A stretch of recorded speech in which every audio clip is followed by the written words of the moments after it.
Imagine que você esteja fazendo trilha com alguns de seus amigos rumo ao Grand Canyon. Vocês planejaram passar a noite por lá, acampando como se fossem escoteiros. E o mais importante, se divertindo. No caminho, o seu amigo mais apressado, que adora se exibir, já está alguns metros adiante. De repente você o vê tropeçar e, quando está prestes a cair no chão, ele desaparece no ar, bem na frente dos seus olhos. O que você faria? Acreditaria naquilo que viu ou pensaria que foi algum tipo de alucinação? Bem, essa caminhada parece bem familiar, mas aconteceu de forma um pouco diferente 126 anos atrás. James Byrne Watson era um sapateiro que morava em Leamington, Warwickshire, na Inglaterra. Ele tinha sua própria loja, onde criava seus calçados e consertava os sapatos de quem procurava por seus serviços. Ele era um cara humilde, honesto e respeitado, mas como todos nós, possuía algumas características negativas, das quais outras pessoas não gostavam muito. Ele gostava de se exibir de vez em quando e também adorava desafiar as pessoas a fazer coisas para se divertir. Em 3 de setembro de 1873, ele e alguns amigos estavam passeando pela cidade enquanto conversavam e riam. De repente, uma ideia surgiu na mente de James. Que tal um jogo? Como ele era um cara que sempre estava em busca da aprovação e admiração alheia, pensou em uma ótima forma de ter sua dose de reconhecimento. Veja bem, ele também era um grande atleta e, consequentemente, podia exibir suas habilidades físicas para impressionar os moradores da cidade. Então, ele resolveu competir com a natureza. Ele só precisava de resistência e força de vontade para ganhar a disputa. Mas o que era essa disputa? Bem, ele foi desafiado por um de seus amigos a correr de Leamington até Coventry e depois fazer o mesmo percurso de volta, também correndo. Não era uma tarefa fácil, já que a distância que ele teria que percorrer era de 32 quilômetros. Só para você entender melhor, James gastaria 6 horas para fazer esse percurso andando. E considerando que ele estava correndo a aproximadamente 11 km por hora, o tempo que ele levaria para completar o percurso era mais de 3 horas.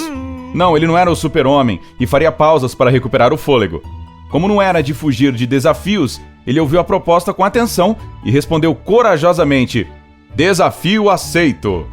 Embora James estivesse confiante de que daria conta, seus amigos tinham lá suas dúvidas. Ele poderia facilmente correr até o campo que fica na saída de Leamington, ficar sentado lá por algumas horas e depois correr de volta, fingindo estar exausto e sem fôlego. Então, para garantir que ele não fizesse isso, os amigos resolveram escoltá-lo. Seu desafiador, cujo nome ainda é um mistério, entrou em uma carroça junto com 2 outros amigos, Barham Wise, que era um comerciante de linho, e Emerson Burns, que era fotógrafo. E aí a competição começou.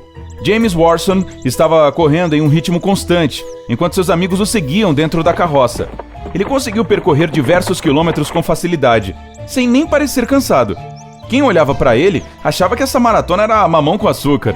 Seus amigos mantiveram uma certa distância enquanto o seguiam, mas sem perdê-lo de vista. E de vez em quando o provocavam, pois sabiam que isso o motivaria a continuar correndo. Mas sabe aquele ditado de que há sempre calmaria antes da tempestade? Pois é, James continuou correndo e seus amigos continuavam atrás, a cerca de 11 metros de distância, com os olhos pregados nele, quando de repente o inesperado aconteceu. Parece que o James tropeçou em alguma coisa e estava prestes a cair. Enquanto estava caindo, ele deu um grito e desapareceu no ar. E nem chegou a encostar no chão, simplesmente desapareceu. Seus amigos ficaram em choque, não acreditaram no que viram. Aquele acontecimento fez com que eles pensassem que estavam loucos. Para onde James teria ido? Os 3 amigos pararam a carroça, desceram e começaram a procurá-lo. Eles ficaram andando pelos arredores para ver se ele estava em algum outro lugar. Quem sabe aquilo fizesse parte de alguma pegadinha? Talvez ele já não estivesse mais lá, ou talvez tivesse se teletransportado. Ninguém tinha uma explicação lógica para aquele incidente. Os amigos de James estavam em choque. Depois de passar algum tempo tentando localizá-lo sem sucesso, eles voltaram para Leamington. Assim que chegaram, eles começaram a contar sobre o acontecimento inacreditável que haviam presenciado, explicando como seu amigo havia desaparecido na frente deles, como se jamais tivesse existido. Agora, ao ouvir alguém contar essa história hoje, você simplesmente balançaria a cabeça, incrédulo, e deduziria que esses amigos fizeram alguma coisa ruim com o James. Bem, as autoridades da época também pensaram assim e eles foram presos. os 3 homens foram detidos e os investigadores começaram seus interrogatórios para descobrir o que havia acontecido. No começo, eles acreditavam que os amigos eram responsáveis pelo desaparecimento de James. Porém, depois de um bom tempo, não conseguiram evidência alguma para provar isso. E como James jamais foi encontrado, eles não poderiam ser condenados. Essa história saiu nas manchetes de jornais e as pessoas começaram a criar suas próprias teorias sobre o que havia acontecido. Algumas achavam que os 3 homens estavam escondendo a verdade sobre o que havia acontecido naquele dia. Outras acreditavam que eles estavam dizendo a verdade. E havia aquelas que achavam que os amigos de James usaram um método mais surreal para explicar o ocorrido. Afinal, o mundo e o universo ainda eram um mistério nos anos de 1870. Algumas teorias diziam que James havia entrado acidentalmente em uma 4ª dimensão e por isso desapareceu. Ok, todos nós sabemos que usamos o 3D para explicar e medir largura, altura e profundidade. Mas o que acontece quando você entra em uma 4ª dimensão? Bem, nada, isso é impossível. O espaço da 4ª dimensão é uma direção hipotética na nossa geometria 3D.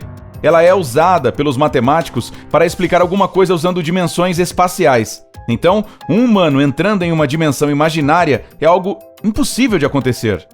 Outra teoria afirma que James se teletransportou.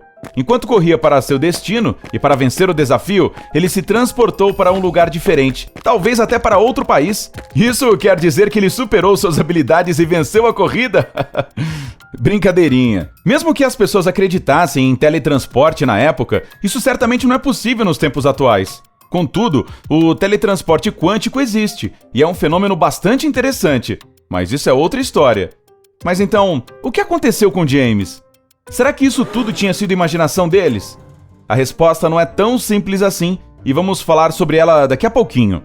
Esse acontecimento foi registrado por Ambrose Gwyneth Bierce, que foi um jornalista e contador de histórias muito respeitado do século XIX. O desaparecimento de James Watson virou um livro chamado The Unfinished Race e foi publicado em 1888.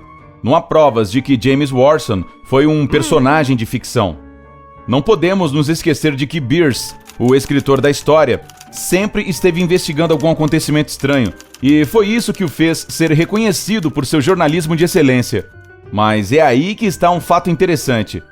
Você já ouviu falar que a história sempre se repete? Então, foi exatamente isso que aconteceu. Ambrose Bierce, assim como James Watson, desapareceu sem deixar rastro algum.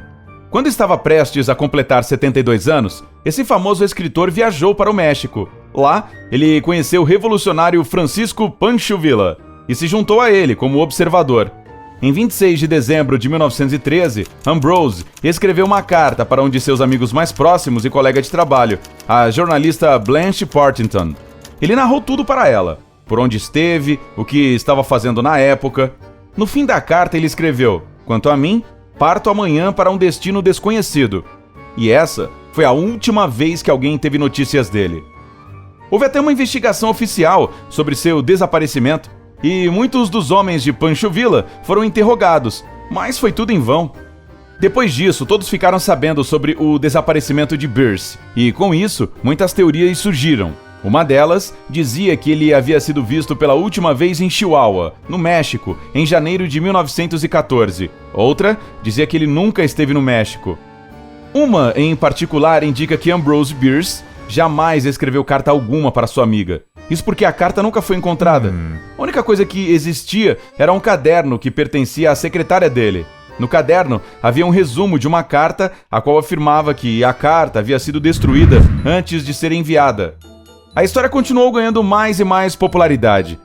Apesar do monte de teorias loucas que especulavam o que havia acontecido com o escritor que tinha desaparecido no ar, assim como seu personagem literário James Burney Watson, uma coisa é certa: o destino dele ainda é um mistério. O que você acha que aconteceu com o jornalista e com o sapateiro? Será que o escritor desapareceu para promover seu trabalho? E os 3 homens da carroça? Conte suas teorias para mim nos comentários aí embaixo. Se você aprendeu alguma coisa nova hoje, curta esse vídeo e compartilhe com um amigo. Ei, nada de se teletransportar para a cozinha agora.